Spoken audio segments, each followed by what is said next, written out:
Diario de José Andrew, 20 de febrero de 1888. Algo llamativo. Ninguno de los niños que están en la casa tiene la menor idea de lo que significa la muerte. Al salir nunca de sus habitaciones, no han tenido contacto con otros seres vivos, ni siquiera con animales o insectos. Y supongo que ven las cosas, y a sí mismos, como eternas e inamovibles. Esto quiere decir que la idea de la muerte no es natural del ser humano. ¿Será por eso que nos resulta siempre tan extraña, tan incomprensible? Nuestro marcado decaimiento anónimo de azul. Será ve triste. Creía yo que estos niños, que jamás salieron al exterior ni tuvieron contacto con otros seres humanos, no iban a ser capaces de extrañar esa falta de experiencia y contacto. Pero ahora creo que sí. No con todos es igual. A Marrón se lo ve contento. Probablemente va asimilando el carácter despreocupado de los perros. A Negro se lo ve triste. Llora mucho y asustado. Pero ¿quién no las tiene en su lugar? Verde es un niñito algo melancólico. Luego matrón ocupado con constantes desafíos a una sin inteligencia. Fue el primero a darse cuenta de la situación de encierro en la que vive. Tímidamente, me pidió si podía salir del cuarto. Le dije que todo el niño del mundo se quedaba en sus cuartos hasta estar preparados para salir. Lo noté algo decepcionado, pero no me discutió. Se porta muy bien. Ya hace sus necesidades solo, en su vacinilla. Blanco, como ejemplo de normalidad, no sé si presenta diferencias importantes con los demás niños. Es verdad que se lo ve más contento, más feliz que cualquiera de los otros cuatro, pero es lógico teniendo en cuenta que no ha sido sometido a una prueba tan difícil como la de sus hermanos. Azul es el único que realmente me preocupa. En su caso la tristeza puede ser perjudicial, y no puedo entretenerla de la misma forma que a Verde. Por eso he decidido hacerle un regalo. Una mariposa. Fui a visitarla y, antes de una sorpresa, lancé a ir una pequeña mariposa blanca que de inmediato se puso a revolotear por el cuarto. ¡Qué sorpresa! ¡Cuánta alegría en su pequeño rostro! Es su primer contacto con un ser vivo que no sea Mary, Joseph, Brian o yo. La persigo de una punta a otra, dando brincos en su camita para poder alcanzarla. La dejé jugando y me retiré. Aunque no era parte de mi plan inicial, creo que fue una decisión acertada. La relación de Azul con la mariposa es algo extraordinario. Lo primero que llamó mi atención fue que no la matara, pues me parecía que lo más esperable en una niña que no he tratado jamás con ningún tipo de vida tan frágil era que, queriendo o sin querer, matase a la mariposa como parte de su juego. Pero no, como si fuera consciente de la delicada que era, Azul cuidó de ella hasta que la mariposita dejó de mover sus alas y quedó estática en un rincón del cuarto. La pobre niña no entendía por qué su amiga no volaba más y pasó la mayor parte del día sentada en el piso contemplándola en silencio, esperando que la mariposa se decidiera a volar de nuevo. Cuando se durmió, aproveché para sacar la mariposa del cuarto. Los Chernovich no van a llevárselo de nuevo. La noche se instalaba el descampado y, recortándose entre las sombras del atardecer, la figura del padre de Dmitri le recordó a Alejandro una descripción que había visto siendo pequeño en un libro de su padre. En ella se mostraba una isla grande y como un edificio, flotando a la deriva en un mar helado. Los diferentes tonos grises transmitían la soledad y la belleza del témpano. Al principio le costó precisar qué tienen en común ese bloque de hielo dibujado y el hombre clavado en la tierra del confín de Buenos Aires, mirando a su alrededor con ojos muertos. Los rasgos duros, la expresión fría, la determinación inquebrantable que se adivinaba en la forma en que sus puños permanecían cerrados, produjeron en Alejandro la misma tristeza que el témpano solitario. Ese hombre había sufrido mucho. Alejandro pudo encontrarlo gracias a uno de sus antiguos vecinos, que, a cambio de las monedas, había confesado el nuevo paradero de los Chernovich. No habían vuelto a Rusia, ni muerto, ni desaparecido mágicamente. Se había mudado al campo. Alejandro estaba por descubrir las razones del nuevo paradero. Del cinto de Chernovich colgaba un cuchillo. La mano cerrada estaba cerca. No había salido a recibirlo. Más bien se ponía en camino de Alejandro, como recomendándole que no avanzara. No quiero llevármelo. Hasta 2 semanas antes de que Alejandro pasara a preguntar por ellos, los Chernovich seguían viviendo en el conventillo de la calle México. ¿Qué había pasado entonces? Su hijo había regresado. Temiendo que alguien viniera en su búsqueda y tomando en cuenta el estado en que se encontraba el joven, se habían ido a vivir al campo. Un matorral perdido sobre un pedazo de tierra abandonado. Una casucha de material y un corral eran su nuevo hogar. Un lugar donde nadie se fijara en ellos. Un lugar donde Dmitri llamara menos la atención. La mujer, compacta como una roca, lanzó con voz firme una advertencia en ruso. El hombre la miró con ojos cansados, pero no le hizo caso y se acercó aún más a Alejandro. No tengo vergüenza. ¿Vergüenza? ¿De qué puede tener vergüenza un padre que ha recuperado a su hijo después de 25 años? No tengo vergüenza. Es mi hijo. Ustedes tendrán que tener vergüenza. Le aseguro que no tengo nada que ver con la desaparición de su hijo. Al contrario, estoy aquí para ayudarlo. El hombre sonrió con una mueca rota de labios secos. Ayudarnos. Escupió una tierra y la sonrisa no se fue. Intervino la mujer. Disculpe mi marido. Cuando Dmitri volvió nos pusimos contentos, pero verlo así, yo no entiendo quién. La mujer dejó de hablar. Estaba llorando. Lo hacía de una forma muy particular, con pequeños silbidos agudos que salían de su pecho como si se estuviera ahogando. Él ni siquiera sabe hablar, dijo entre silbido y silbido. ¿Cómo volvió? El hombre respondió a esta pregunta. Alguien lo dejó en la puerta, desnudo, con un cartel con su nombre colgando del cuello. La voz áspera expresaba asco. ¿De su hijo? ¿De quién nos devolvían desnudo 25 años después? No, de Alejandro, de sus modales educados, de su búsqueda de la verdad, de su intención de justicia. El mundo no era así. El mundo no tenía buenos modales. No tenía verdades ni justicias. En el lodazal, hablar de limpieza era repugnante. Todavía está desnudo. No nos dejas vestirlo. La voz de la mujer dolía más. Expresaba algo interior al asco. No es el único que ha vuelto. Necesito verlo.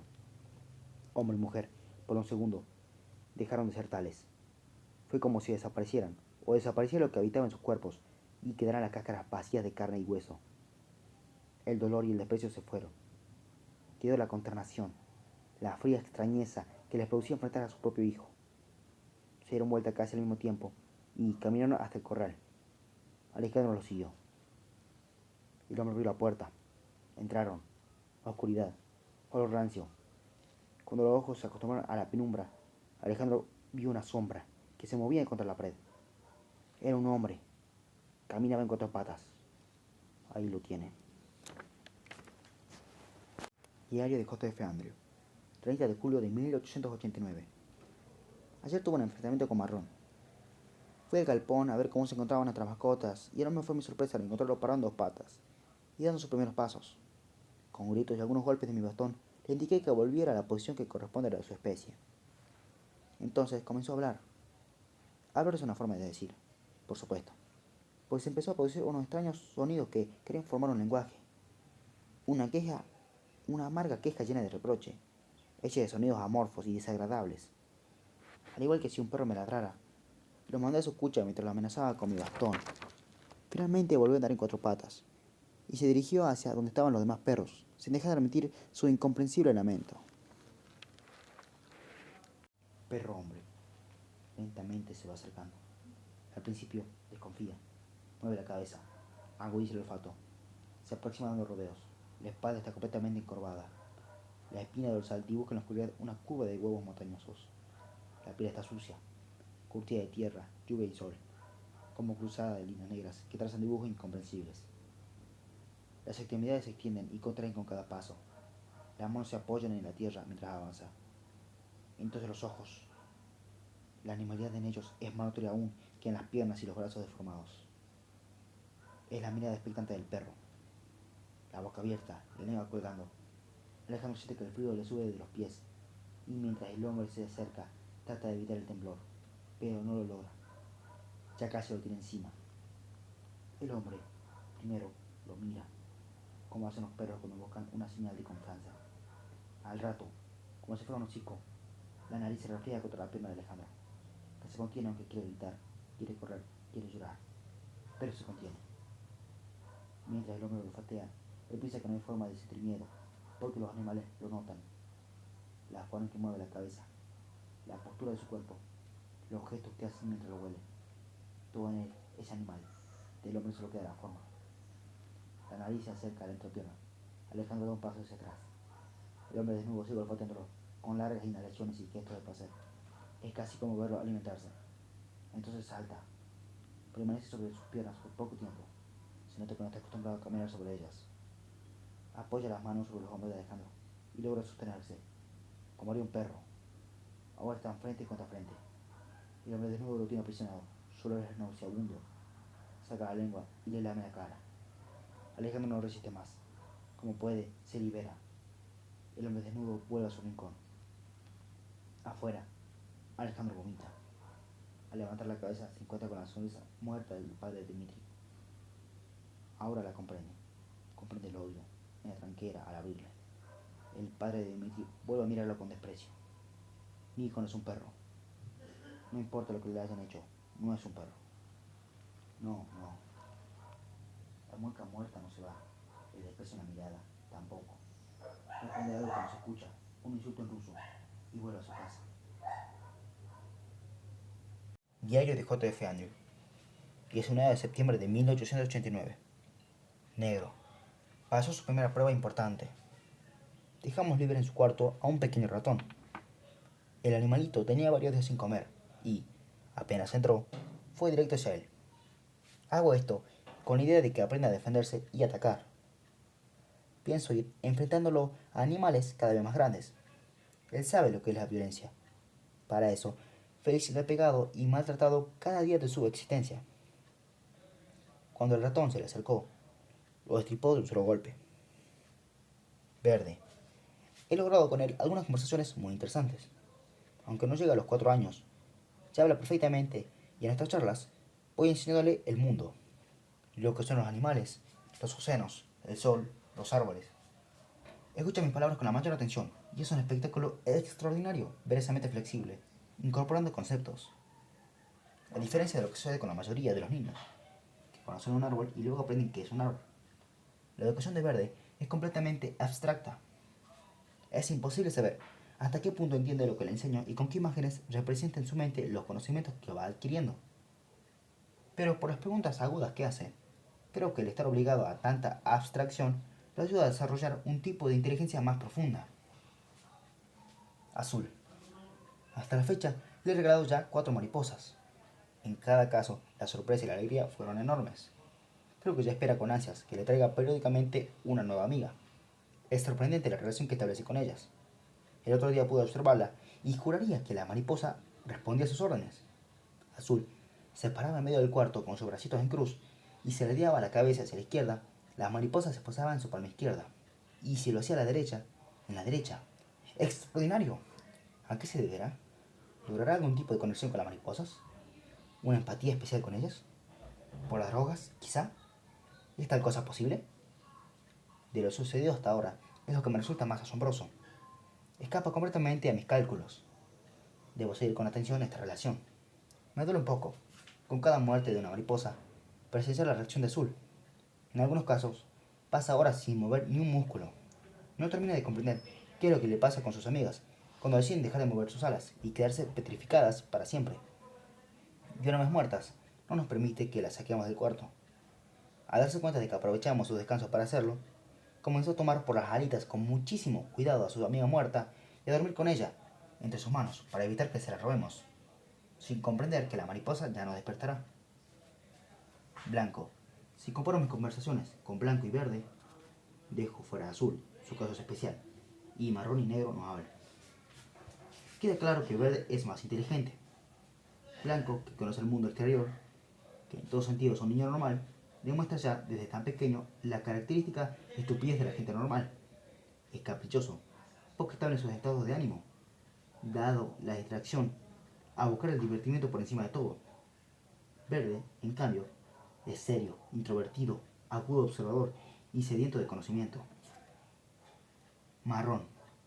Escondido un suculento pedazo de carne entre las plantas. Un ser humano normal, más un niño, jamás podría haberlo encontrado, guiándose únicamente con su olfato. Sin embargo, a Marrón le llevó solo 3 minutos. ¿Quiere decir eso que ya se están desarrollando características propias de sus compañeros perros? Eso significaría que incluso los sentidos del hombre, y por lo tanto su percepción de la realidad, pueden ser muy diferentes si se trabaja sobre ella. Creo que estamos ante un gran avance. Los 5 son todavía muy chicos. Sin embargo, se comienzan a demostrar lo que van a hacer. Hipnosis. ¿Está de acuerdo con lo que vamos a hacer, Amira? Sí. Para que la hipnosis funcione, necesito que se relaje y confíe en mí. ¿Usted confía en mí? Está bien. No es necesario que mienta. No tiene por qué confiar en mí. Para eso está con nosotros Alejandro. ¿Confía en Alejandro, Amira? Sí. Alejandro, ¿usted cree que este tratamiento será beneficioso para Amira? Sí, lo creo. ¿Ve? Alejandro confía en mí. Por lo tanto, usted puede confiar en mí también. Ahora vamos a empezar. ¿De acuerdo? Sí. Relájese y fije su vista en el reloj que tengo en la mano. Comenzará a mover el reloj como si fuera un péndulo. Usted no apartará la vista de él en ningún momento. Muy bien. Ahora voy a indicarle lo que debe hacer. Le resultará muy fácil. Acompañe los movimientos del reloj con su respiración. Inspire profundamente. Luego expire. Perfecto. Inspire. La respiración pausada comenzará a hacerla sentir muy cómoda.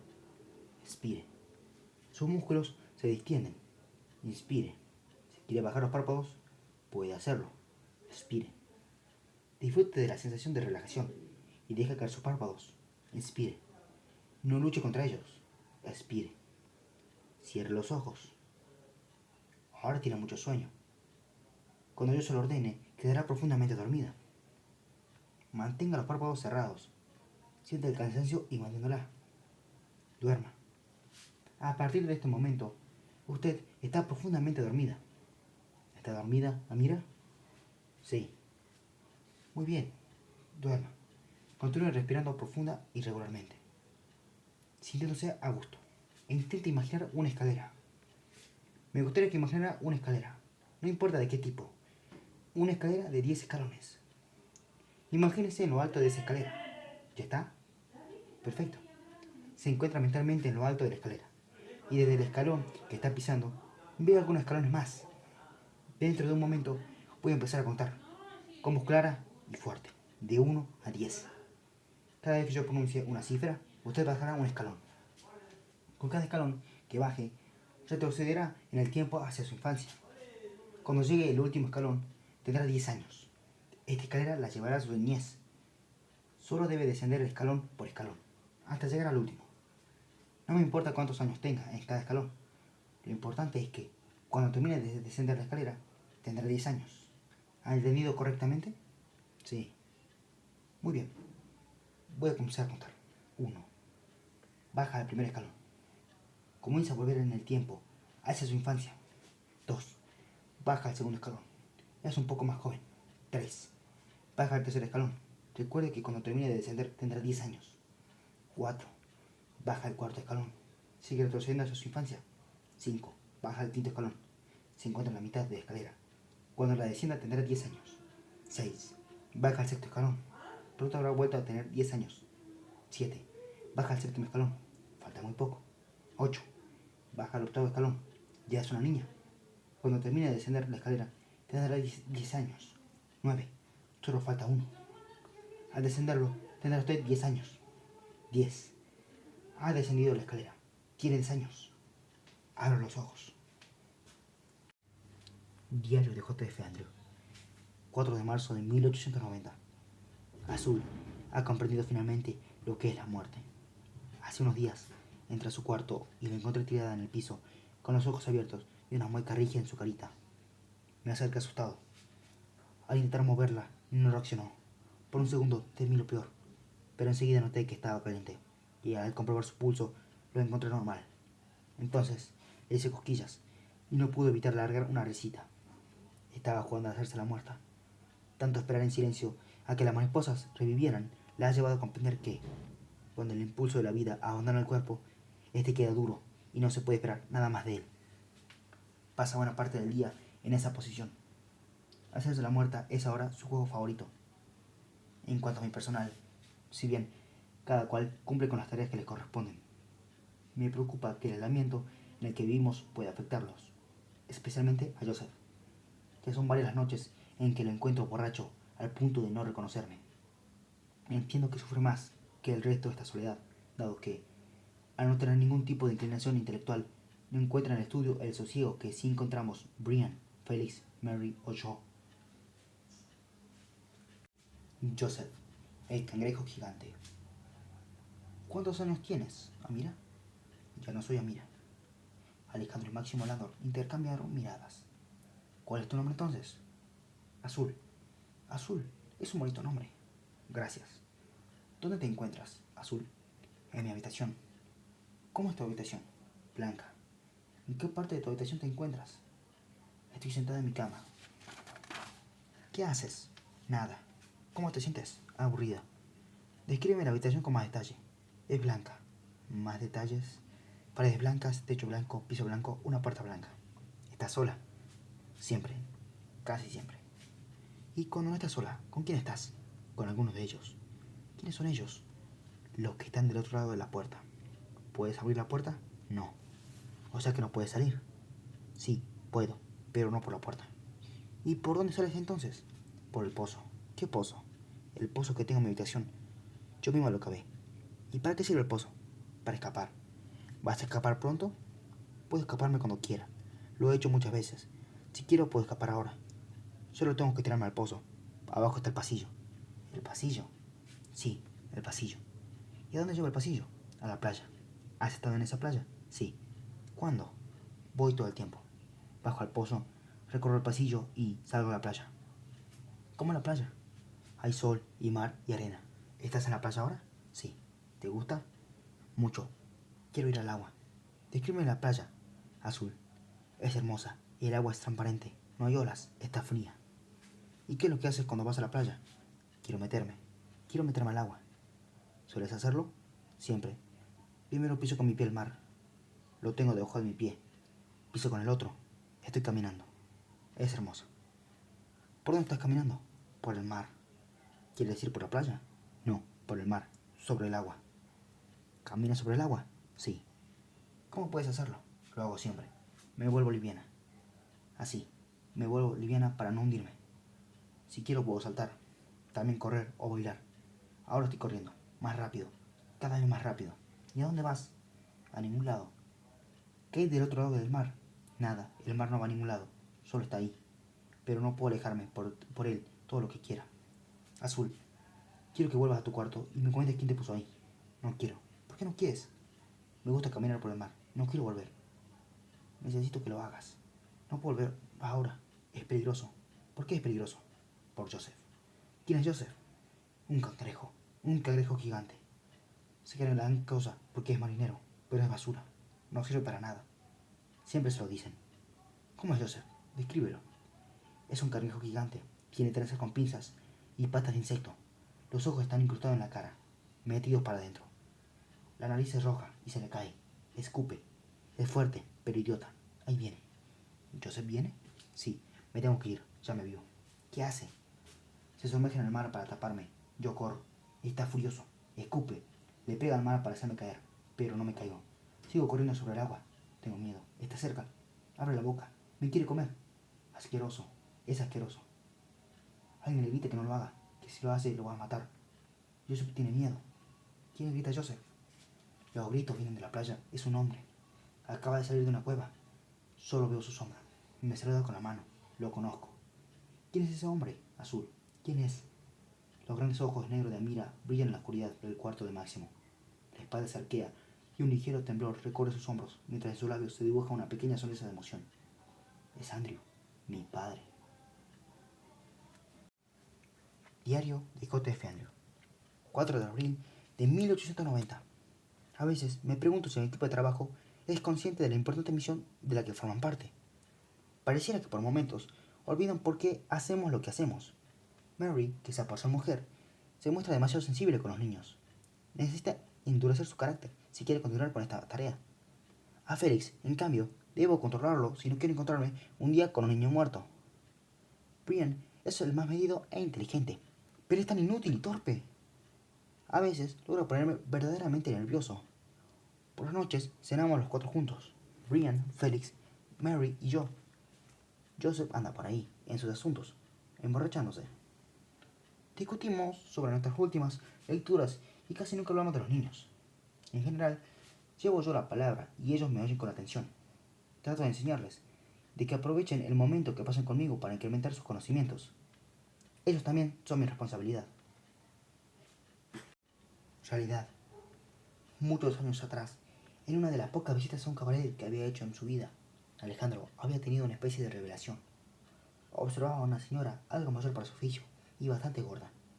Mientras la mujer sonreía y posaba provocativamente con su corse blanco, Alejandro comprendió una importante verdad sobre la imaginación humana. La mujer jugaba a ser sensual, creaba un personaje y se entregaba dando su mejor esfuerzo.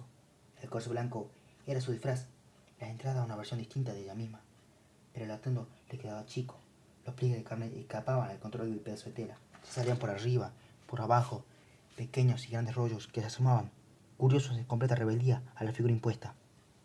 El corse dibujaba en el cuerpo una cintura fina, un busto prominente, una cadera armónica, pero ni la cintura, ni el busto, ni la cadera eran reales. La verdad estaba en los rollos. El vestuario elegido era la ficción, el cuerpo la realidad, la ficción, la fantasía, la imaginación, como el corse, pretendían imponer un orden a la realidad. Este es el comienzo, este es el final. Esta historia trata de esto. Este es bueno, aquel es malo. Pero la realidad siempre era más grande, siempre más compleja, como el desbordante cuerpo de aquella mujer. La realidad no permite ser encorsetada. Ahora, Amira Noir caminaba junto a él y no había corse posible que la abarcara. Su historia parecía escapar a cualquier orden lógico que Alejandro intentara imponerle. Lo que más le molestaba era saber que esta historia se desarrollaba sin su participación, sin que pudiera tomar ninguna decisión para cambiar el rumbo de los acontecimientos. La maquinaria infernal que se había puesto en funcionamiento la noche en que los niños desaparecieron, aún ahora, 25 años después, seguía su marcha inexorable, hacia un final que no comprendía. ¿Qué puede hacer él ante Amir y su mundo de sueños? ¿Qué hacer ante Demian y su silencio? ¿Qué ante Dimitri y su actitud perruna? ¿Cómo luchar contra un cangrejo gigante llamado Joseph? Solo podía dejar que todo siguiera su curso y sorprenderse ante cada nueva pieza del rompecabezas. Y si el rompecabezas no formaba ninguna imagen, y si las piezas se sucedían unas a otras, agregando más y más confusión. Al salir de lo de Landor, Amira le había pedido que volvieran caminando. No cruzaron palabra en todo el camino. Mientras la miraba andar, Alejandro se preguntó hasta qué punto ella sería consciente de lo que había dicho en la habitación del hipnotizador. Había cruzado algunas palabras con Máximo antes de abandonar su despacho, mientras Amira lo esperaba en la habitación contigua. Landor estaba tan confundido como él en cuanto a los resultados de la sesión. ¿Y cuál es su opinión? No sé qué pensar. No parece estar mintiendo. Por otro lado, lo que dijo no tiene el menor sentido, al menos para mí. ¿Usted entendió algo? No. Pensé que usted sí. No. Yo solo puedo hipnotizarla, de ahí a entender lo que dice. Mientras pensaba, Máximo recorría con la mano su barba rojiza. Alejandro descubrió que ese gesto era habitual en él, pues ya lo había notado en el encuentro anterior. Pasaba el pulgar y el índice lentamente por su barba, de una punta a la otra, en una especie de reconocimiento del terreno. Cada tanto se tenían algún pelo en particular, para, luego de amasarlo durante unos segundos, entre las dos yemas, arrancarlo de un tirón. ¿Cuáles eran los pelos que debían ser arrancados? Solo sus dedos parecían saberlo.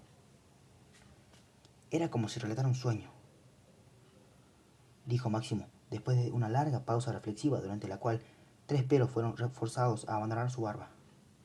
Puede que haya expresado sus recuerdos a través de símbolos. Es muy extraño. Nunca vi nada igual. ¿Y por qué no recuerda las cosas tal como fueron? No sabría decirle. Ya expliqué varias veces que la hipnosis es una ciencia con zonas oscuras. El caso de Mira es complejo. Esto, por supuesto, si es que no está mintiendo. Creí que esa opción había quedado descartada. Acaba de decir que no parecía estar mintiendo. Dije que no parecía. Pero pude engañarme. ¿Por qué no? Mi veredicto no prueba nada. Una mujer tan hermosa como Mira puede engañarme fácilmente. Se lo aseguro. Pero si no mintió, lo único que podemos hacer por ahora es meditar sobre lo que vimos y tratar de buscarle un sentido. Alejandro se preguntaba si ese sentido existiría, si realmente habría alguna forma lógica de interpretar el relato de Amira bajo la hipnosis. Mientras la acompañaba a su casa, lo invadió una pena infinita. No pena por ella, sino más bien por él, por su incapacidad para ayudarla. El dinero ya le importaba, pensó en sus amigos y compañeros de estudios dedicados a la política, comprometidos con causas nobles que involucraban el futuro, el progreso, la nación. Pensó en los festejos del centenario, inflamando los discursos, en los corazones encendidos por la búsqueda del cambio. Pensó en la democracia, la justicia, la libertad en sus mil formas, muchas veces opuestas. Él tiene una causa más humilde, ayudar a esa niña grande a salir de su mundo de fantasía. Y estaba fracasando.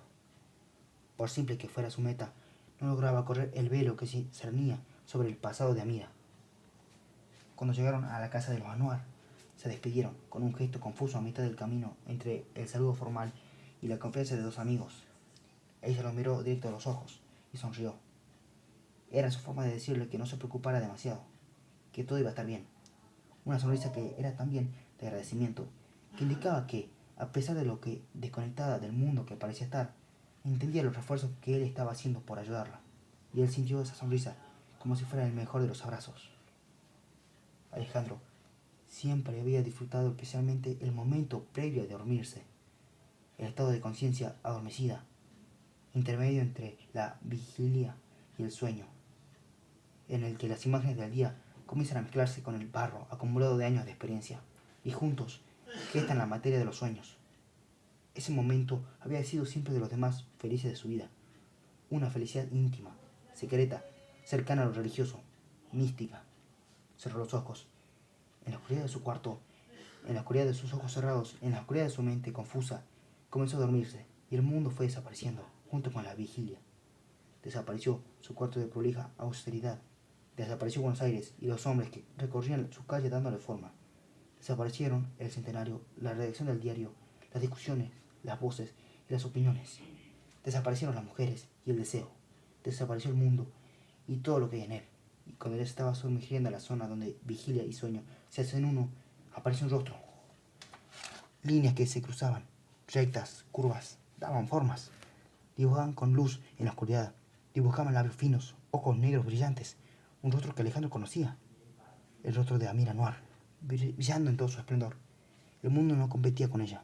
Había desaparecido para dejarle el lugar que merecía. Alejandro la contemplaba en un tiempo sin tiempo, y mientras lo hacía, descubrió que la amaba, que desde el primer día en que se encontraron no había dejado de pensar en ella, y aunque ya estaba dormido, el descubrimiento le dolió. Diario de J.F. Andrew, 18 de septiembre de 1890. Azul. Le he hablado sobre la Tierra y los animales que viven en ella. Le ha gustado mucho. También le mostré algunas ilustraciones. Lo que más le ha gustado es una de una isla en medio del mar. Pidió quedársela, y se pasó un día entero con sus ojos negros, fijos en ella. Negro. Soltamos un conejo en su cuarto. No hizo falta que el conejo le hiciera nada.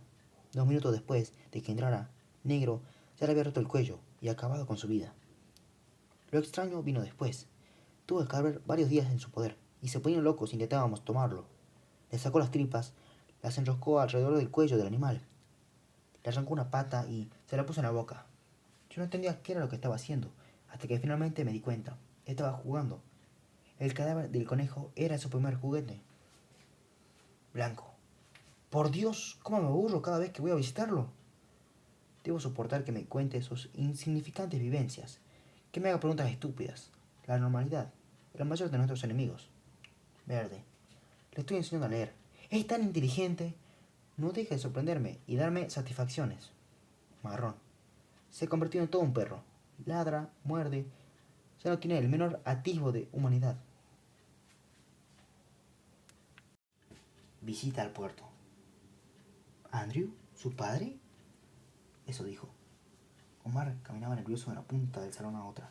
¿Y qué más? No mucho. Su padre, su padre. Por supuesto que no se refería a usted. Las manos de Omar lo tomaron por las solapas del saco antes de que pudiera reaccionar. ¡Claro que no! No vi a mi hija durante 25 años. ¿Quién es ese hombre? ¿Quién me robó a mi hija? Tranquilícese, por favor. Alejandro empujó suavemente a Omar para no tirarlo al piso, pero con la suficiente fuerza como para sacárselo de encima. Al tomar conciencia de lo que había hecho, Omar se tiró avergonzado a la otra punta del salón. Perdón, yo soy su padre. ¿Yo? ¿Quién es? Tengo que saberlo, y lo vamos a saber. En la calle cada día había más banderas. A medida que el 25 de mayo se acercaba, un patriotismo embriagador invadía el ánimo de los porteños. Alejandro caminaba entre las banderas blancas y celestes con la cabeza en otra parte. Rehacía en su mente la sesión de hipnosis de Amira. Máximo le había aconsejado que encontrara el sentido del relato, y desde aquella noche lo intentaba. Una y otra vez evocaba la voz de Amira, que hablaba de la habitación blanca, de la playa, del caminar sobre el agua, del careco gigante, de su papá, y poco a poco el asombro ante lo extraño de la historia fue despejándose, para dejar al desnudo algunos datos concretos. Separando cada uno de los elementos del relato, Alejandro pudo distinguir lo que le era de utilidad para su investigación. Tenía un lugar, una especie de celda blanca que mediante un túnel comunicaba una playa. Tenía un personaje, el cangrejo gigante, Y ahí la cosa se ponía más interesante, pues al menos sabía el nombre de Joseph y su profesión. El cangrejo gigante es marinero, más algunas señas particulares, como los escupitajos constantes. Si tomaba en cuenta estos datos, llegaba a un resultado con apariencia, al menos, de pista. Un marinero llamado Joseph. Pero, ¿por qué un cangrejo? Luego de pensarlo mucho, recordó que los marineros solían tatuarse símbolos de su oficio. Quizás, en la confusión mental de Amira, un marinero con un cangrejo tatuado se había convertido en un cangrejo gigante. Decidió que ya era momento de pasar a una etapa más activa de la investigación. Si había un marinero involucrado, él sabía dónde encontrarlo. Esperó a que se hiciera de noche y salió. Hacía frío para esa época del año. Dejó atrás el centro, luego el bajo, y entró en el puerto. Las calles del puerto eran de las más sucias, ni siquiera los preparativos para los festejos del centenario. Verdadera lavada de cara para la ciudad entera. Evitaban que las ratas anduviesen a su antojo por el lugar. Alejandro había tenido la precaución de vestir humildemente para que quien los cruzase lo tomara por un vecino del lugar. Sabía bien a dónde tenía que ir para encontrar lo que estaba buscando, y pronto el sonido de las risas y la música proveniente de los piringuindines le indicó que había llegado. Entró en uno de los tantos tugurios que cruzó. El lugar estaba bastante lleno y el ánimo era festivo.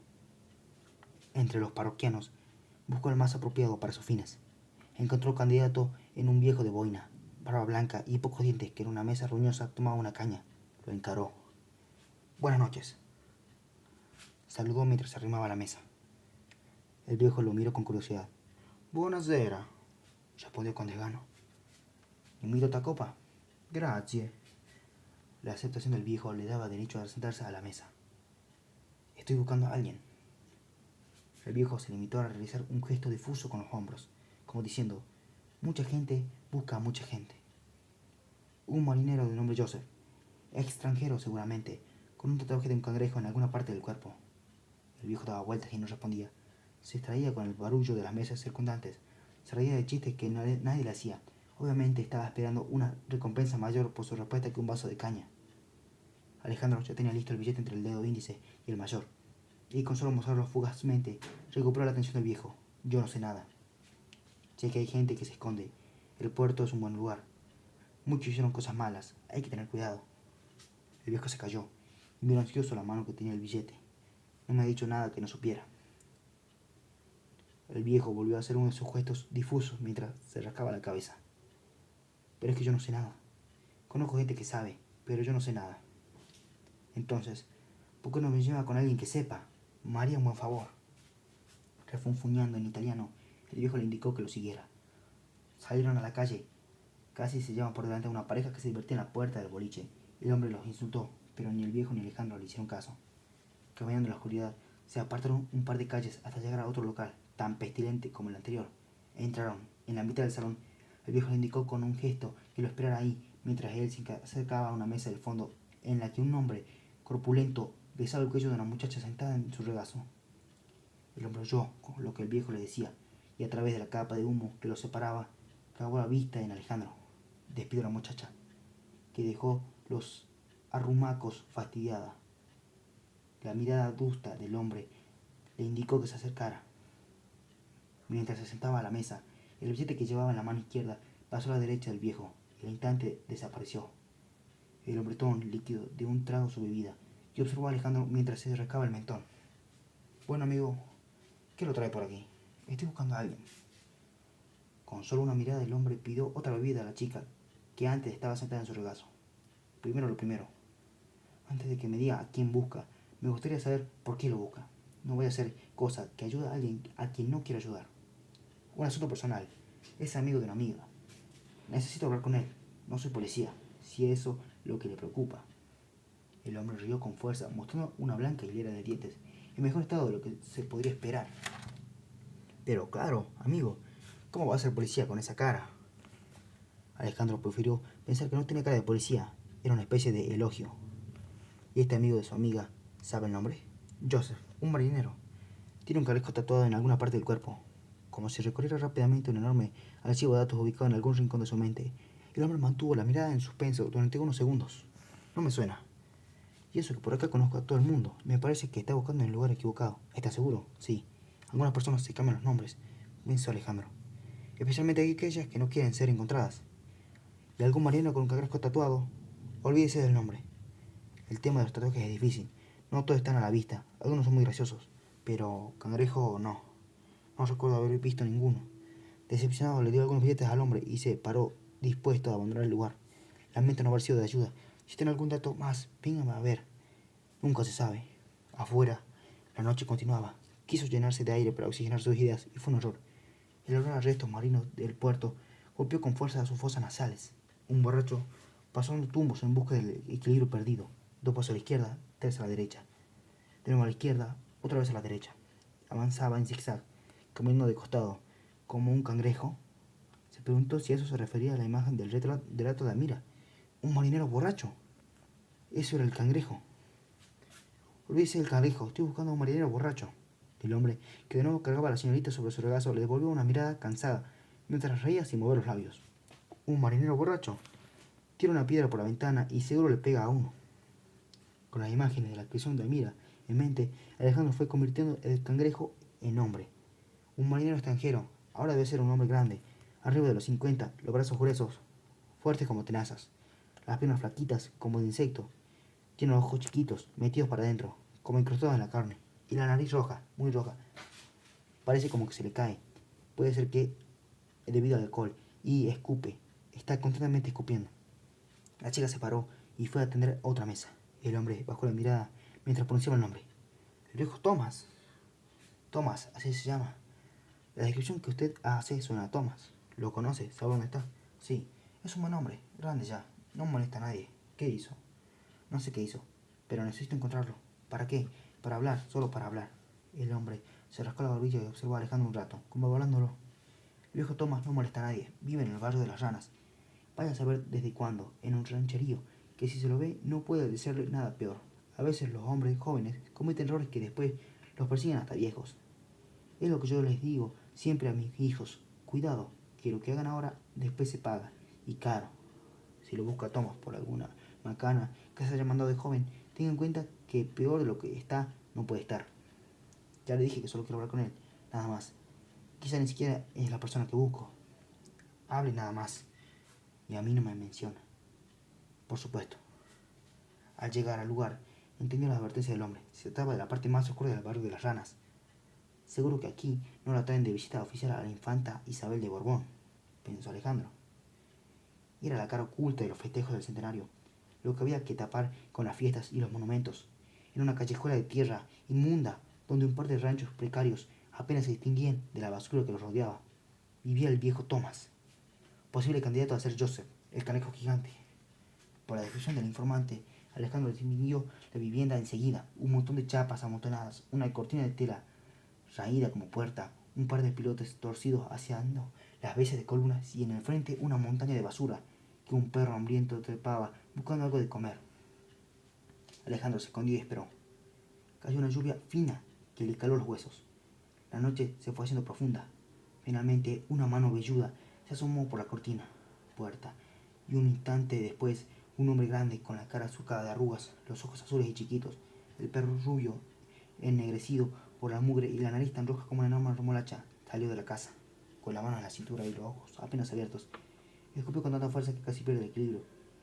Alejandro abandonó su escondite. Buenas, dijo y comenzó a acercarse. Buenas, respondió el hombre sorprendido, mientras trataba de despejar el cerebro y ponerlo en funcionamiento. Alejandro se le paró enfrente. Pensó que probablemente ese hombre no tenía nada que ver. Seguro solo era un pobre borracho más, pero deseó alejarse y actuar como si supiera otra cosa. Joseph, dijo mirándolo a los ojos. El hombre no tuvo tiempo de inventar nada. La boca abierta, la mirada desorbitada y el pequeño temblor que recorría su cuerpo no dejaban dudas. Alejandro había encontrado lo que buscaba. El hombre volvió a meterse en la casa. Vamos, Joseph. Sé que es usted. No le voy a hacer nada. Solo necesito hacerle algunas preguntas. Silencio. Instruyendo problemas. El perro que hurgaba en la basura se fue sin hacer mucho ruido. Tampoco había demasiado por qué quedarse. La basura era basura. Para él también. Pasó un minuto exacto. Alejandro no se movió del lugar. El hombre volvió a salir. Se veía más tranquilo. Resignado quizás. A pesar de la oscuridad, Alejandro pudo observar en detalle el rostro agotado y surcado de arrugas. Qué estropicio humano, pensó. Casi sintió lástima. Tenemos que hablar, dijo Alejandro con firmeza. El hombre miró hacia todas partes, constatando que nadie lo estuviera espiando. Acá no. Se puso a caminar y a Alejandro no le quedó otra opción que seguirlo.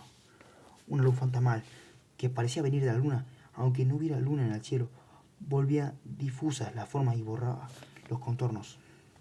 Pasaron las grúas, que al comenzar el día serían dueñas del puerto. Pasaron los galpones, los depósitos donde se guardaban los granos de cereales, toneladas y toneladas de alimentos que atravesaran el mar para llegar a destinos distantes. Riquezas de otros y para otros. Llegaron a un descampado. Yuyos, ratas y ellos, nada más. El hombre se detuvo. La luz apenas alcanzaba para remarcar lo desolado del lugar, y llevó a Alejandro a preguntarse si había hecho bien en seguirlo hasta allí. El viejo se volvió hacia él. Mientras se acercaba, le brillaban los ojos. Alejandro comenzó a preguntarse si el brillo era producto del contraste con la oscuridad o algo que le venía al viejo desde adentro, un brillo relacionado con la determinación, que ahora veía también en la forma en que los músculos del rostro se le contraían, en cómo los labios se apretaban, en la endurecida quijada con los pocos dientes que quedaban en la boca apretándose unos contra otros.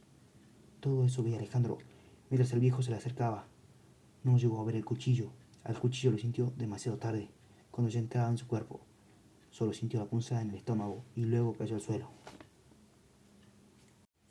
Diario de J.F. Andrew, 2 de noviembre de 1890. ¿Memoria oculta sentimientos hacia mí? Supongo que no, pero a veces las descubro observándome con una mirada que conozco en las mujeres. No sé, quizás sea solo una impresión, pero me parece que guarda el deseo de que nuestra relación vaya a ser en algún momento de tipo amoroso. Pobre chica, es lógico, soy para ella un referente, el faro que guía su vida intelectual. ¿Cómo no va a sentirse atraída? Negro atacó a Félix. Sabía que tarde o temprano iba a pasar. Debe odiarlo con toda su alma. Félix se distrajo y el niño le mordió la mano con fuerza, haciéndolo sangrar. Si no se lo hubiera sacado de encima con un golpe, podría haberlo atacado en alguna zona sensible. Aunque Félix está furioso, yo estoy contento. Me parece que es un adelanto. Despertar. Gracias a Dios está bien. La voz suena dulce, tranquilizadora. Cuando llega a sus oídos, crea un eco y ese eco se convierte en una melodía, una secuencia de notas armónicas que sigue una cadencia casi imperceptible, sin el compromiso en la constancia que suele significar el ritmo. Sin corcheas, negras o blancas, es un pulso más cercano al ritmo de la vida. Ese que sincroniza la respiración con el fluir de la sangre, la rotación del sol con el crecimiento de un helecho, la marea y el pestañear de unos ojos que la contemplan. Como la melodía es ejecutada por la voz humana, cada nota está encargada de un sinfín de sentimientos que ningún otro instrumento podría lograr. En sus ojos cerrados, la melodía se viste con colores tenues y de la paleta cromática de la carne. De ahí el calor que siente al escucharla, como si fuera un líquido tibio que entra a su cuerpo por los oídos para llegar al torrente sanguíneo y revitalizarlo en su extensión. Se deja invadir por la dulzura y siente como el calor se concentra en su pecho, que de a poco se va expandiendo. Ya no es una cueva cerrada donde apenas pasa el aire. Ahora su pecho es una extensión de tierra firme abierta al cielo interminable. Una postal horizontal y verticalmente infinita. Y en el cielo de su pecho y de esta ensoñación musical surge como un rayo algo inesperado. El sentido, la melodía, que ya era dulce, que ya era cálida, que ya era viva.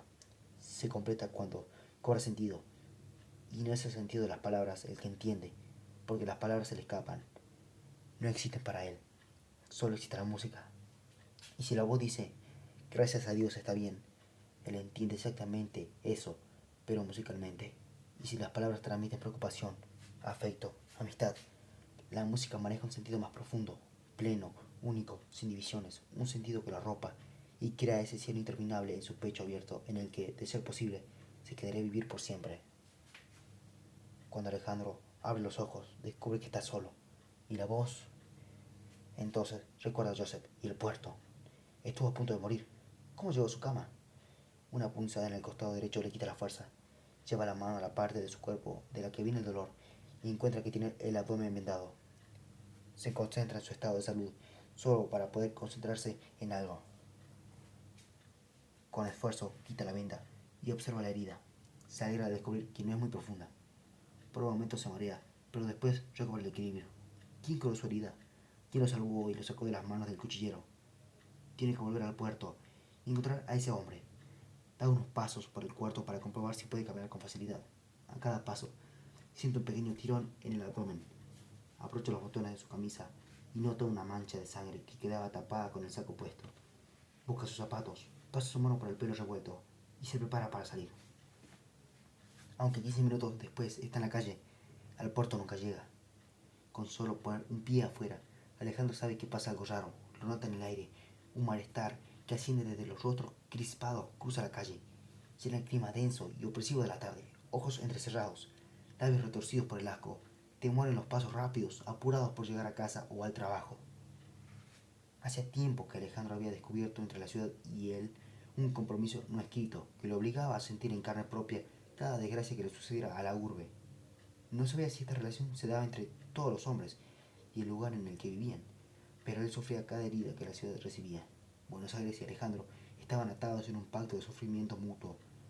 Si ocurría una inundación, un incendio, un derrumbe, sin importar que fuera cerca o hubiese conocidos afectados, Buenos Aires se lo hacía saber en el modo en que el viento golpeaba contra su ventana, en la frialdad con que las baldosas recibían a sus pies y en modos inefables que no se daban a través de ningún ejemplo sensativo. Pero, ¿sufría Buenos Aires las desgracias que le ocurrían a él? Cuando él era el incendiado, el inundado, el derrumbado, a Buenos Aires se le achicaba el corazón hacia hasta sentirse inútil. Corre hasta una canillita para comprar el diario. El pobre niño sufre un breve instante de temor al ver a Alejandro, una prueba más de que algo raro pasa. Alejandro le saca un diario de la mano. La tapa está dedicada a un caso policial. Las letras de molde parecen haber sido creadas especialmente para escribir esa noticia. Esa y ninguna otra. El horror salta de ellas como chispas, y Alejandro lee tan rápido que mezcla la primera palabra con la quinta.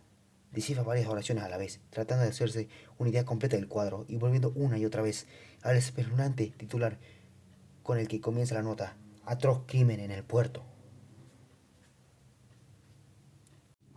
Diario de J. F. Andrew, 4 de agosto de 1891. Esperaba que las drogas tuvieran un efecto más profundo en Azul. Es una niña distraída, una pequeña mística, podríamos decir, pero yo esperaba algo más. Últimamente estoy aplicando en ella una nueva técnica: enseñarle en sueños. Mientras duerme, me siento a su lado y voy transmitiéndole conocimientos de la más diversa índole. Hablo en tono pausado y claro, repitiendo varias veces cada frase, para que quede grabada en su memoria. Después, cuando está despierta, sondeo si lo que le he dicho en sueños quedó registrado en su conciencia. Ahora que Verde está leyendo, debo tener mucho cuidado en la selección de los conocimientos que le imparto. Con sus 5 años, no puedo darle nada demasiado complejo, pero además debo de cuidar que sus lecturas no contradigan la idea del mundo que le he transmitido. Es muy importante que siga creciendo que los niños pasan encerrados la primera parte de sus vidas, hasta que están listos para afrontar el mundo exterior. Esa idea es la que lo mantiene tranquilo y estudiando. Por eso, tengo que descartar todo libro en el que se hable de niños libres. Y en la mayoría de los libros infantiles los niños juegan, salen al exterior, quieren madres, van a la escuela. Me he visto en la obligación de reescribir las historias que le doy. He tomado cuentos clásicos y lo he adecuado a la visión del mundo que tiene Verde. Reescribí Hansel y Gretel, sin Gretel y sin padres. La terrible aventura con la bruja que quiere comer a Hansel sucede cuando el niño escapa del cuarto donde está encerrado, estudiando. A Blanco, en cambio, sí permito que su nodriza le lea esos libros para niños que, en mi opinión, no son más que manuales de adaptación sumisa a las normas sociales. Ser bueno, respetar a los mayores, preocuparse por los demás, el valor de compartir, la escuela de la mediocridad. La obra. Los vecinos del puerto fueron rodeando la obra a medida que llegaban. Primero uno, después otro. Formaron un semicírculo contemplativo a su alrededor. En el centro de lo que antes era un descampado desolado, la obra brillaba bajo el sol matinal. Primero ganó la curiosidad. Si se acercaron, fue porque intuyeron que algo extraño sucedía. Ninguno de los presentes llegó a preguntarle a su compañero: ¿qué es esto? ¿Quién lo puso aquí? ¿Cuándo apareció? Porque en quien contemplaba la obra, la curiosidad y la sorpresa daban paso rápidamente al deslumbramiento frente a la belleza y a una sensación de paz y sosiego, completamente absurda si se tenía en cuenta el origen violento de la obra. Parecía estar ahí para despertar en quienes tuvieran el honor de estar frente a ella los más sublimes sentimientos. El rojo y el azul eran los colores predominantes, los mismos rojo y azul que cualquier pintor aconsejaría no combinar, colores opuestos y hasta enemigos. El rojo es cálido y se expande, el azul es frío y se contrae. Pero en la obra no solo no competían, sino que se potenciaban y hasta se explicaban uno a otro. Había también signos lineales, filiformes, indicaciones de posibles movimientos. Triángulos, círculos y cuadrados estaban unidos por un criterio imposible de explicar, pero presente. Hicieron un conjunto de formas y colores sin sentido. ¿Por qué transmitía esa sensación de plenitud, de profundidad espiritual? ¿Por qué esa señora, apenas vestida con un pedazo de tela carcomida por las polillas y que en sus continuas privaciones y luchas por la subsistencia jamás tuvo tiempo para el vuelo del espíritu, excepto quizás en el rezo por su hijo enfermo, sentía ahora una emoción olvidada o nunca conocida? Arte. La idea fue haciéndose espacio poco a poco en sus mentes. Lo que estaban viendo era arte. Poco sabían ellos de arte. El arte jamás había formado parte de sus vidas. Y si la obra no representaba nada, si no había en ella figuras, ni escenas, ni historia, y era solo una explosión de colores y texturas, ¿cómo podía ser arte? Los vecinos del puerto, pobres y analfabetos, no se hicieron las preguntas en estos términos, porque las reflexiones sobre el arte no entraban dentro de sus posibilidades. Pero justamente, como no había en ellos esa reflexión, sabían que era arte. No les importaba que hasta ese momento el arte fueran esas tristes esculturas de hombres a caballo, bultos y gente desnuda rompiendo cadenas. Eso estaba muy bien, pero esto era otra cosa, y esto era arte. Felices, exultantes, embriagados, con ojos sabidos, recorrían la obra de punta a punta, prestando atención a todo menos a su origen material. Querían demorar el mayor tiempo posible la comprensión de lo sucedido para poder así disfrutar de la obra. Por unos instantes lo lograron. Luego, lo que desde un primer punto era evidente, se volvió ineludible, que ese rojo furioso era sangre, que esa columna que se elevaba en el centro estaba formada de intestinos y huesos, que esa explosión de colores eran vísceras y fluidos, y que cada elemento de la obra había formado alguna vez parte de un hombre vivo. Recién entonces se oyeron los primeros gritos. Diario de J. F. Andrew, 3 de junio de 1892. Azul. Desde que le he hablado del mundo exterior, de las diferentes tierras y seres vivos que hay más allá de su habitación, está convencida de poder viajar a esos lugares con solo cerrar los ojos. Se sienta en su camita y pasa horas soñando despierta. Luego me cuenta unas increíbles aventuras que por lo general dejan al descubierto su pobre y errada concepción del mundo. Por ejemplo, está convencida de que es posible caminar sobre el agua.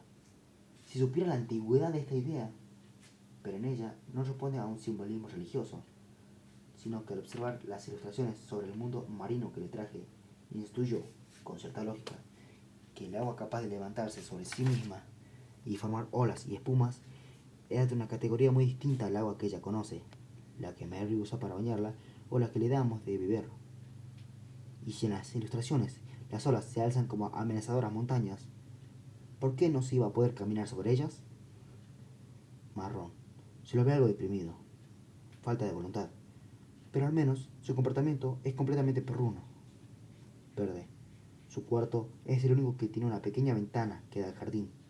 Me pareció buena idea que tuviera ese mismo contacto con el mundo exterior, principalmente para que recibiera algo de sol y aire fresco. Marrón tiene mucho más espacio y luz en su galpón perrera. Para lo que pretendo de negro sería perjudicial. Y a Azul, la pobre Azul, le vendría bien un poco de sol. Su piel es tan blanca que parece una estatua.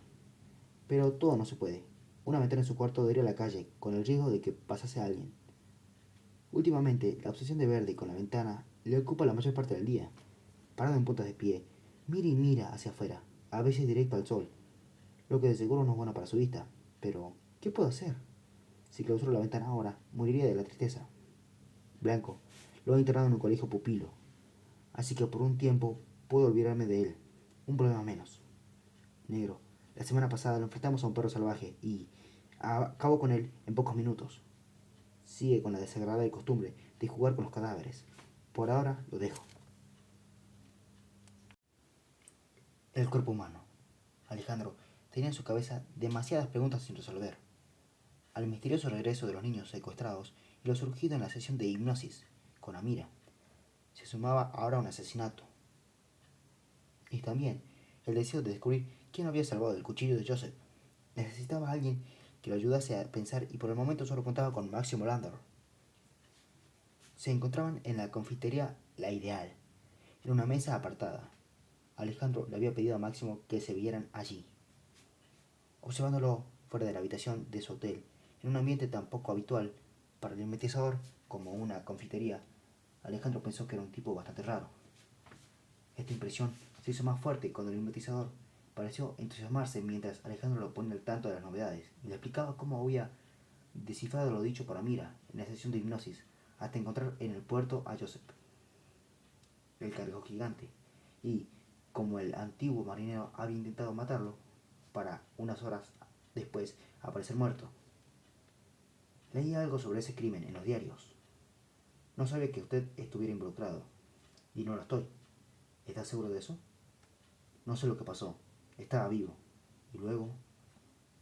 Solo sé lo que leí en los diarios. Alguien lo asesinó en el mismo descampado en el que yo estaba. Ensañándose, especialmente con el cadáver. Sí.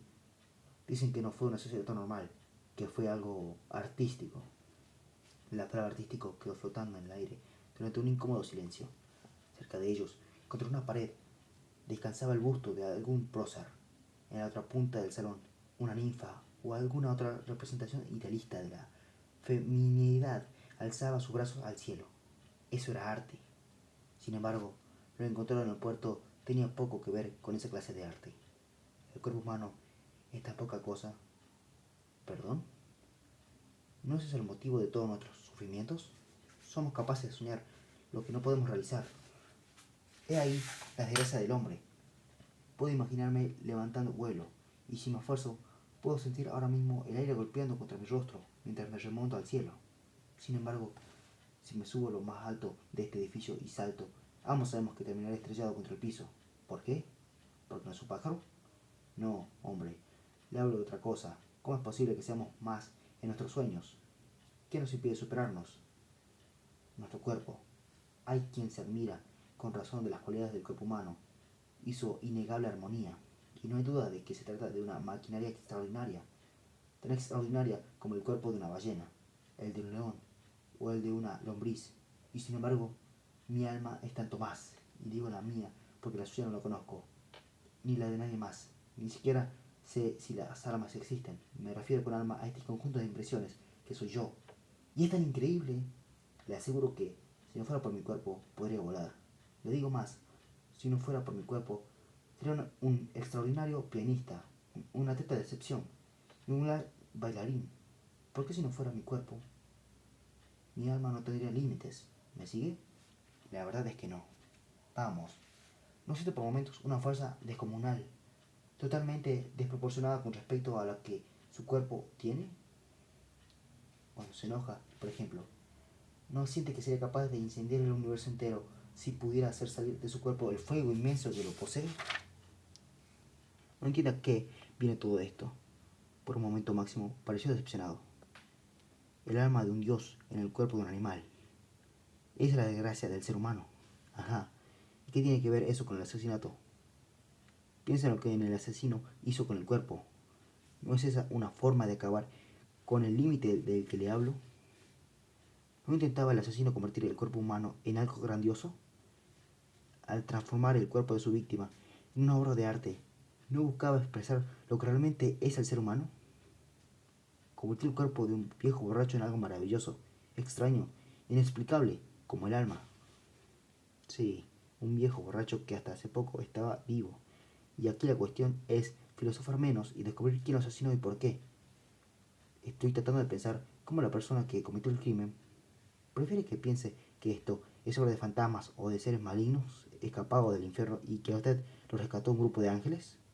No, a mí me gustaría. Tengo debilidad por lo fantástico, aunque hasta el momento mi vida haya sido estrictamente realista. Alejandro interrumpió a Landor. Ese anciano era Joseph, el cangrejo gigante del relato de Mira. De eso estoy seguro. Por lo tanto, quien lo haya matado lo hizo para que no hablara. Por ahora, lo único que podemos hacer es realizar otra sesión de hipnosis con Amira. ¿Está de acuerdo?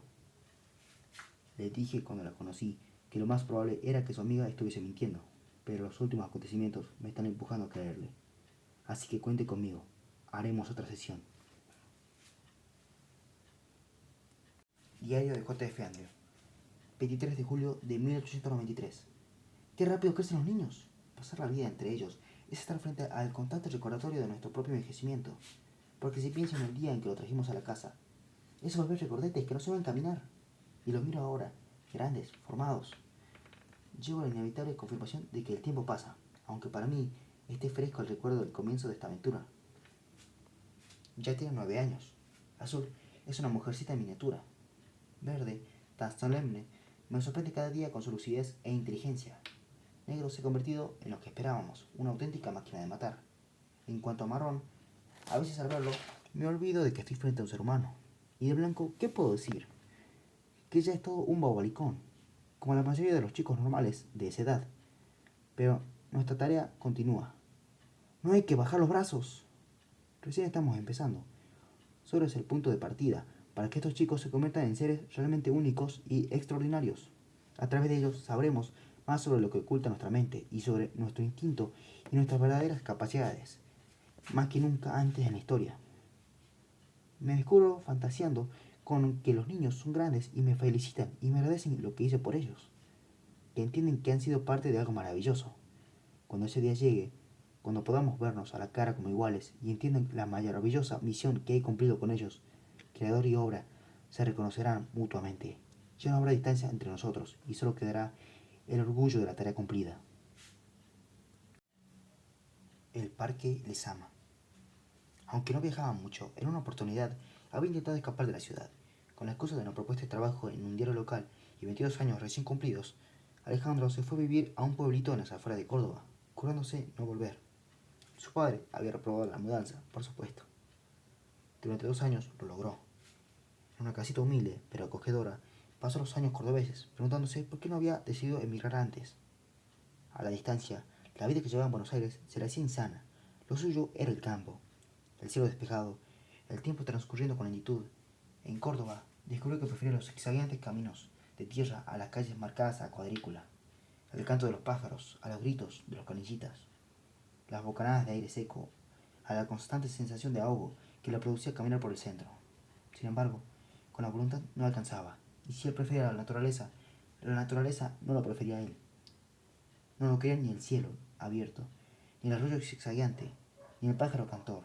Se lo hacían saber a cada rato. Si el pájaro cantaba, era por el terror que le producía su presencia. Si el paisaje era despejado, era para esquivarlo. Si la tarde era calurosa, era para sofocarlo. No es un solo amigo, y las mujeres pasaban a su lado, como si fuera invisible. Aguantó todo lo que pudo. Finalmente supo que, aunque nada quería menos, tendría que volver a la capital. Cuando llegó, Buenos Aires lo recibió con una sonrisa. En poco tiempo rehizo sus relaciones y consiguió trabajo. La ciudad era buena con él, y con esa bondad buscaba humillarlo. Si antes la gran ciudad había accedido a ser abandonada, era para demostrarle que, tarde o temprano, volvería arrepentido a su regazo. Fue en ese regreso que el contrato entre Buenos Aires y Alejandro tomó forma. Era bastante más complejo que un simple pacto de mutuo sufrimiento e incluía muchas cláusulas. Pero había un lugar que Buenos Aires entregaba a Alejandro, un regalo para él y nadie más, sin importar que fuera público y que por allí transitaran cientos de personas. Ese lugar era suyo, era el corazón de Buenos Aires. No corazón en el sentido centro o de territorio de mayor importancia. Corazón por escondido, por íntimo. Era el sitio en que Buenos Aires se mostraba a Alejandro sin artificios, sin pompas, en su bella intimidad. Ese lugar era el Parque Lezama. Por eso, cuando le ofreció a Mira ir a pasear por el parque, lo hizo con la intención de mostrarse tal cual era, de sincerarse ante ella, recibirla en su intimidad, abriéndole las puertas de su pequeño reino de lomas y árboles de raíces retorcidas. Al mismo tiempo, buscaba contemplar a Amira, porque el parque tenía una cualidad que Alejandro apreciaba por encima de cualquier otra: luz. Era probable que solo él lo notara o que el efecto se debiera a la familiaridad que tenía con el paisaje, pero la luz del parque no se parecía a ninguna otra. En el parque no se podía mentir, no a Alejandro al menos, y bajo esa luz particular pudo confirmar lo que ya sabía: Amira era hermosa. Amira, creo que tendríamos que realizar otra sesión de hipnosis. Tardaba en responder, o eso parecía, cuando separaba sus labios lentamente y permanecía en silencio, como dándole vueltas a lo que iba a decir, como si no pudiera encontrar las palabras adecuadas, o se arrepintiera antes de pronunciarlas. O quizás no, quizás hablaba con palabras silenciosas, en una frecuencia no perceptible para el oído común, con palabras únicas y bellas que nadie podía oír. Y recién después agregaba palabras de las sonoras, de las comunes, para aquellos que no habían podido escuchar lo que realmente había dicho. Yo no sé si quiero. ¿Por qué? ¿Fue una experiencia dolorosa? No, no lo fue, pero ¿es realmente necesario? Creí que lo que más quería era recordar. La otra noche tuve un sueño. Usted y yo paseamos por la ciudad, que estaba más hermosa que nunca, porque no solo había coches y edificios en la calle, sino también animales de todas las especies y árboles y flores. Y nosotros caminábamos y conversábamos, cuando de repente apareció en el cielo el águila, ya no en la jaula, sino libre, volando libre, como usted dijo que prefería. Y yo le hacía señas, le decía, ahí está el águila, y usted no oía. Me miraba, pero no oía. Entonces el águila bajaba desde el cielo, y con sus garras, que eran gigantescas, lo tomaba usted y se lo llevaba. Se lo llevaba volando. Lo veía desaparecer en el cielo mientras el águila se elevaba más y más. Y por ese sueño, ¿no quiere hacer otra sesión de hipnosis? Supongo que me preocupa lo que pueda pasarnos, a usted y a mí, si seguimos adelante con esto. No se preocupe, mira, no hay que prestar atención a los sueños, nada va a pasarnos. Dejó a Mira en la casa de sus padres luego de combinar una segunda sesión de hipnosis. Ya se había hecho de noche. Caminaba volviendo a su casa cuando entre las sombras les pareció ver a alguien. Estaba a más de 50 metros, parado en una esquina. Era bastante tarde y no había nadie más en la calle. Aunque estaba lejos, lo que le llamó la atención fue la inmovilidad del personaje. No iba ni venía, estaba parado, sin más. Alejandro caminó hacia él. El hombre no se movió. Al verlo con más claridad, descubrió que llevaba un sombrero viejo, un traje muy gastado y que tenía una posición corporal extraña, demasiado encorvada. Siguió caminando. Entre las sombras pudo ver el rostro. Descubrió un detalle perturbador. El hombre tenía la boca abierta y media lengua afuera. Colgaba la lengua y densos hilos de saliva caían sobre la camisa y el traje. Alejandro caminó más rápido. El hombre se dio vuelta y comenzó a irse. Caminaba de una forma muy extraña, forzada. Ahora sabía quién era. No lo había reconocido por la ropa. Alejandro empezó a correr. Se estaba acercando. El hombre se dio vuelta y por un momento a Alejandro le pareció que sonreía. Luego cambió su posición y corriendo en cuatro patas se perdió en la oscuridad de una calle de Constitución. Diario de J. F. Andrew, 25 de diciembre de 1893. Creo que Mary no ha tomado a bien mi idea. Anoté ya en este diario que la casé con Joseph. Me pareció que era lo mejor. El hombre y la mujer han sido creados para estar juntos. Y si entre mis seguidores tengo hombres y mujeres, aunque la única mujer por ahora sea Mary, ¿por qué no van a casarse entre ellos? ¿Qué mejor manera de continuar con nuestra tarea que creando familias? Y de paso soluciona el problema de Joseph. Una buena mujer, como Mary, es la receta ideal para su mal. Él es algo mayor para ella, pero creo que eso es bueno en una pareja. Los problemas de Joseph, su inestabilidad y el alcoholismo, encontrarán en Mary un límite que los haga retroceder. La llamé a mi despacho para informarle la noticia. Cuando entró, se la veía muy contenta, pero su rostro fue desfigurándose a medida que iba entendiendo. Pude ver su mueca de asco mientras le hablaba de Joseph. Le expliqué que lo importante era que Joseph es uno de los nuestros, y ya que tarde o temprano, como mujer que es, tendría que casarse. ¿Qué mejor que hacerlo con un hombre de mi confianza como Joseph? Le recordé que había jurado seguirme hasta en las últimas consecuencias y obedecer mis mandatos. Sí, por supuesto, respondió ya llorando. Dio media vuelta y se fue. Celebramos la boda una semana antes. Oficié de juez. Si un sacerdote tiene el poder de unir matrimonios, ¿por qué no yo? Brian y Félix fueron los testigos.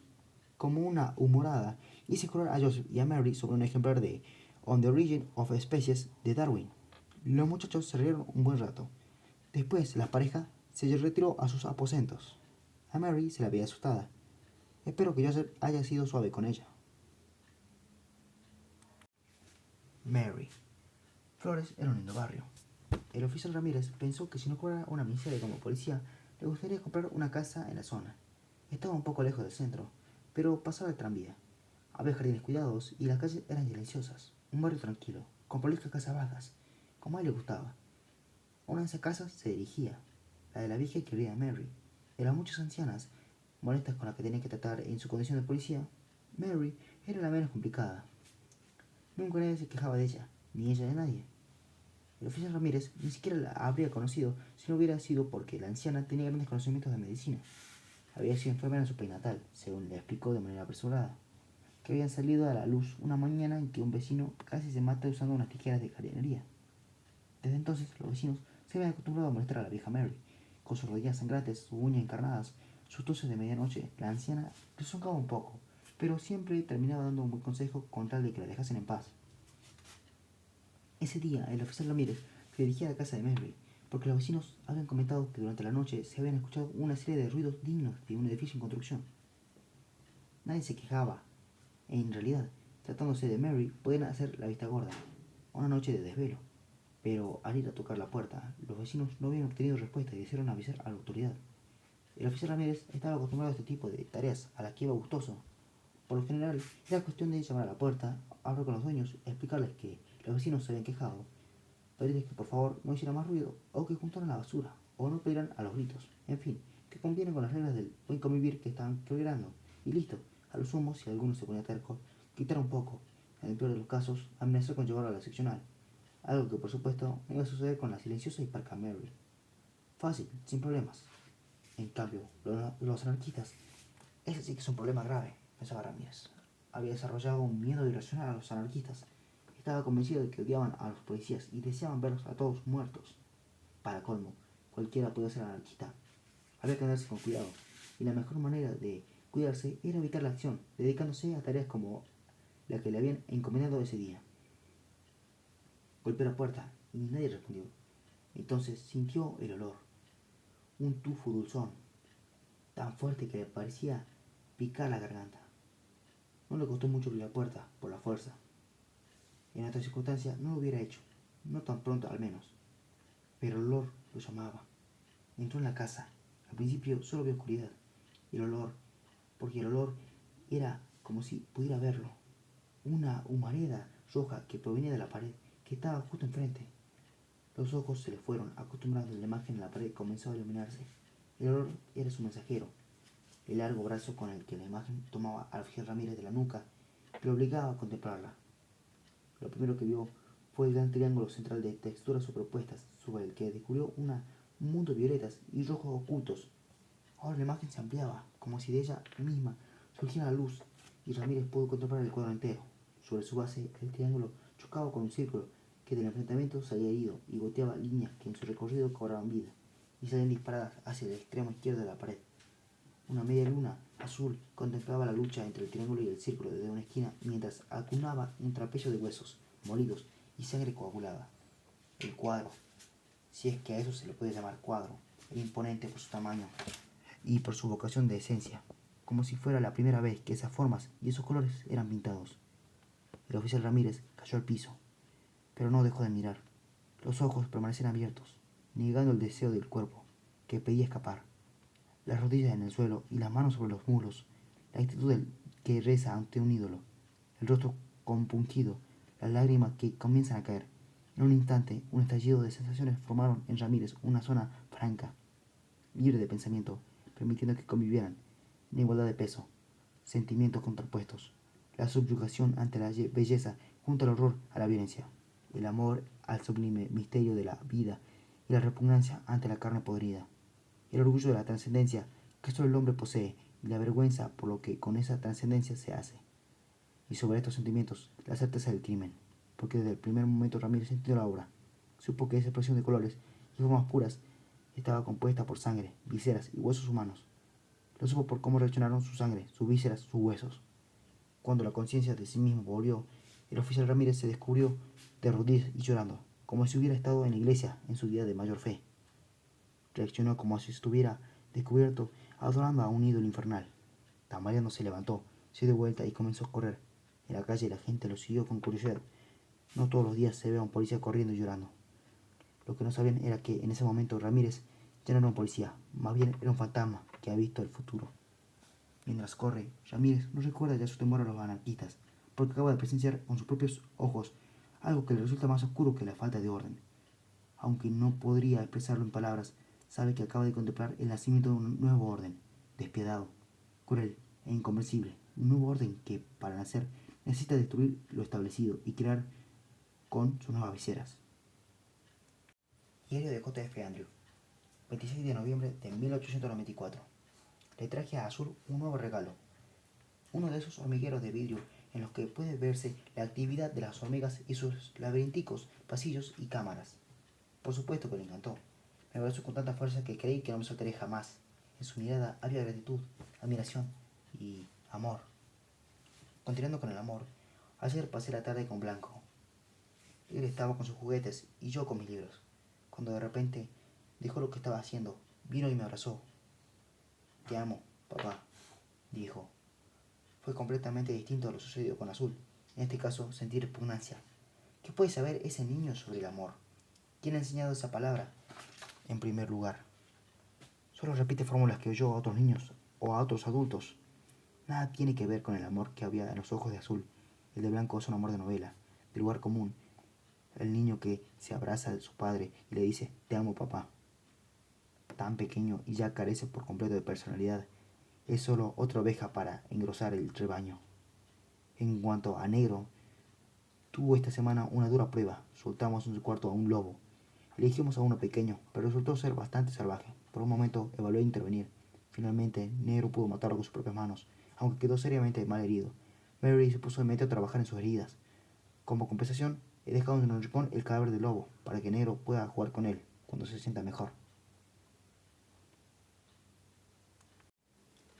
Rascándose con un palo. Se podría decir que el segundo crimen pasó desapercibido. Con los festejos del centenario tan cerca, la prensa no tenía lugar para noticias que desentonaran con el espíritu alegre y orgulloso. Los mismos titulares con los que la noticia se comunicó contribuyeron a su pobre impacto. El asesino del puerto ataca de nuevo. A los periodistas, que necesitaban sus mejores ideas para la Argentina centenaria, no les importó que el segundo asesinato hubiera ocurrido en Flores, bastante lejos de la zona portuaria. A falta de un nombre mejor, el asesino continuaba siendo el asesino del puerto, sin importar dónde cometiera sus crímenes. Tampoco por parte del gobierno se tomó el caso con seriedad. La cantidad de invitados extranjeros presentes empujaba a relativizar toda la data negativa.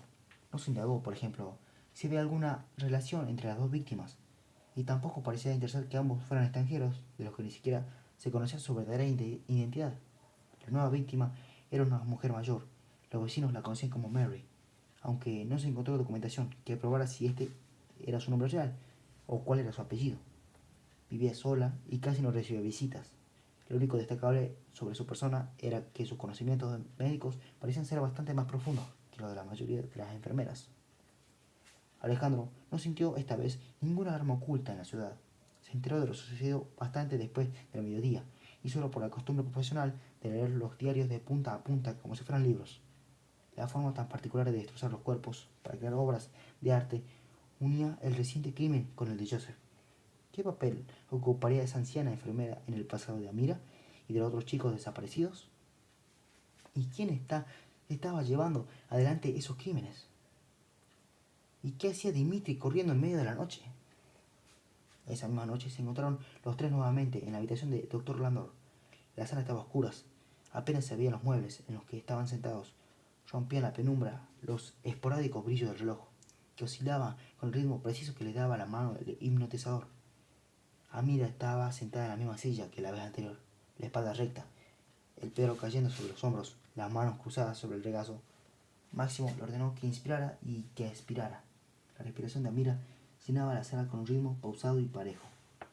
La mirada comenzaba a cansársele, tal como se lo ordenaba Máximo. Su respiración y el perdurar del reloj estaban completamente sincronizados, eran uno. Alejandro sentía esta unión, de la que poco a poco iba quedando afuera, mientras Máximo envolvía a Amira con su voz. De nuevo los 10 escalones, de nuevo el retroceder en el tiempo con cada paso. El cambio empieza a notarse en la mira, casi como si el físico acompañara a la mente, como si rejuveneciera a medida que se sumerge en el estado de hipnosis. Es la expresión del rostro la que va cambiando. Reflotan los gestos de la niña. Las cejas se arquean, los labios se contraen, las manos ya no descansan tranquilamente, sino que se retuercen juguetonas. Amira desciende los escalones hacia su infancia y Alejandro, sentado en su silla, observándolo todo. Es como si caminara a su lado. Hola, Azul. ¿Dónde te encuentras? En mi habitación. Quiero que me prestes atención a lo que voy a preguntarte. ¿Conoces a una mujer llamada Mary? Mary se encarga de cuidarme. Siempre está triste. No me gusta porque me pincha. ¿Con qué te pincha? Agujas. Mary es la reina de las agujas. Ella es amiga de tu papá. Ella hace todo lo que Andrew diga. ¿Y Andrew es tu papá? Yo lo llamo papá. Brian es quien lo llama Andrew. ¿Y quién es Brian? Brian se rasca la panza con un palo y grita: Señor Andrew, señor Andrew. A mí le comienza a tararear una melodía que a Alejandro le resulta familiar. Ta, ta, ta, ta, ta, ta, ta, rascándose con el palo. Ta, ta, ta, ta, ta, ta, ta. Y se rasca con el palo izquierdo. Una vez lo hizo para mí. Yo no sabía qué era. Oía ta, ta, ta, ta, ta, ta, ta. Y pensaba que sería un pájaro, un hermoso pájaro cantor. Ta, ta, ta, ta, ta, ta, ta. Pero era Brian. Joseph, Mary, Félix y Brian le dicen Señor Andrew, y yo lo llamo papá. Azul, necesitamos tu ayuda para encontrarlo. Es muy importante que encontremos a Andrew. No van a poder. Nadie puede. Él viene cuando quiere. Y no van a encontrarlo jamás.